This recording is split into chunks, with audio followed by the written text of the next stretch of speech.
Oh, I need a big hug. I need such a hug. Please give me a hug. Why do you hug? I just need one. I'm just desperate. Please.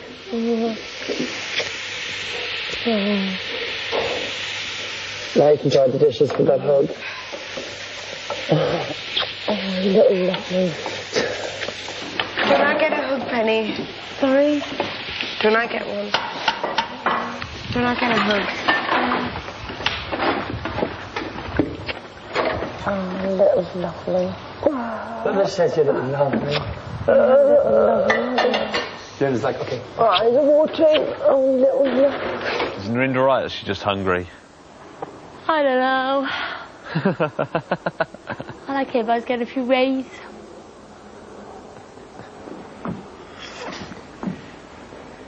I'm hungry, but I'm not starving, you know? No, I'm not starving. We didn't order any chicken. Dean didn't feel that we needed chicken. Dean didn't feel that we needed cider. And Dean didn't feel that we needed anything like that. Okay. Well, it'll get easier if people get knocked off. Yeah. I'm dying for people to get knocked off, I'll be quite honest. Please don't be silly. Well, if it's me, it's me. But I'm just saying it'd be easier when there's 5 people.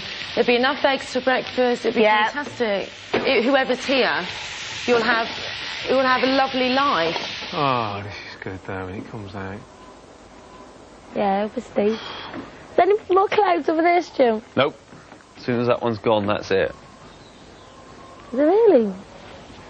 I don't think it's warm enough for a bikini. No, mine doesn't suit me anyway. And the guys are going to have to start cooking a bit more, I'm sorry.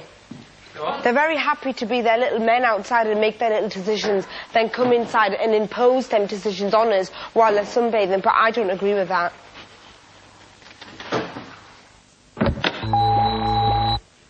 (2:19 p.m). Bubble has gone back to bed. The rest of the housemates are having lunch. I could be his dad. And they've got 8 kids. I could be his dad, that's mad. I know my mum and dad don't look divorced. Yeah? George, yours? And mine what? What age? What age is my parents? God, I could hang out with his dad. My dad's 50... Yes, you could. While Bubble washes his clothes, the rest of the group discusses today's stage of the first aid task, bandaging. Only use the bandages provided for the task, not the ones in the first aid box. Do not bandage each other's mouths or necks, and that's actually in black writing. Do not apply bandages too tightly. All the bandages are reusable and you should keep them clean and dry. Big Brother will provide you with the third stage of the task tomorrow morning. Where's Bubble? Oh. He's wringing out his clothes. All right.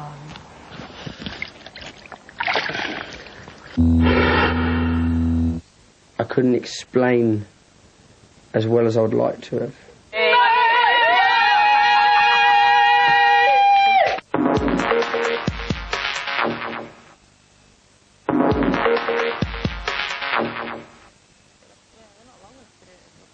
Last night, the housemates discussed life-changing experiences, and Bubble spoke about his daughter. After a morning spent largely apart from the group, he comes to the diary room to talk to Big Brother.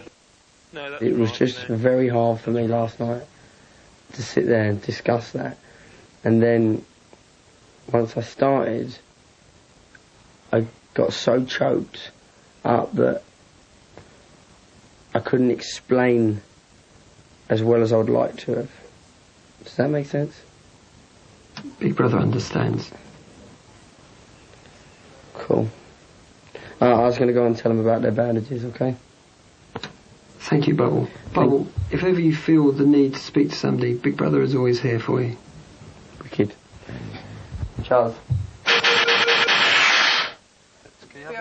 Bubble, Paul, Stu and Elizabeth are practicing stage 2 of their task, bandaging. Is that feeling alright, your arm?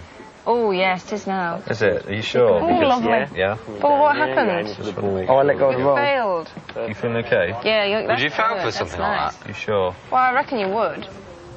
Because it gets dirty? Yeah, because he took in all the ends in and things like that. That's nice.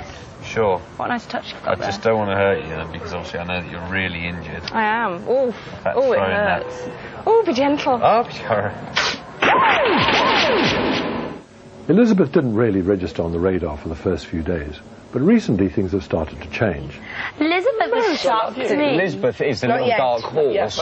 She's been busy forming alliances with several of the housemates, most of them based on the use of her sexuality. When she was in the kitchen with Stuart, she raised the question of romance. So did they ask you then in the interviews, what about romance? Would you consider it? Yeah, Did they even ask you that? no, I didn't even answer the question. The topic itself is highly suggestive, and so is her body language. Elizabeth sends out several flirtatious signals. Notice how she arches her back. This is a primitive sexual signal used by females, a form of presentation that conveys a message of availability. We also see her in action with Dean. You're quite... Am I? Yeah, you're constant, which is good. I think that's a real calming influence, and it also brings people together. Elizabeth doesn't confine her attention to the males of the household. For example, we see her using a lot of affectionate touching and kissing when she's developing her relationship with Emma. Should we just love each other? It's like, I think you look gorgeous, and you're like, I think you look gorgeous. And they do, though. She thinks she's ugly to Well, She's so pretty. You are. Look at that eyes. Whether or not she's aware of it, sexuality plays an important role in the development of Elizabeth's relationships. She's the only one to go topless during the photo shoot for the calendar. Am I a prude? Am I being a prude here? While most of the other portraits elicit mixed reactions and giggles, hers is met with unanimous approval. Nice. That is so nice. It is. Nice. Honestly. You look glowing. You look glowing. Pride. The full extent of Elizabeth's popularity could be seen during the Truth or Dare game, when each housemate had to say who they would sleep with if they had to choose one of the others. Elizabeth was chosen by Dean, by Stuart as part of his foursome, and by Emma. She's become popular and powerful, and she's managed to do it with great subtlety. Ben, you got the most votes? Bessie's got the most votes. No, I haven't. No, I haven't. I'm sure Bessie, the dark horse.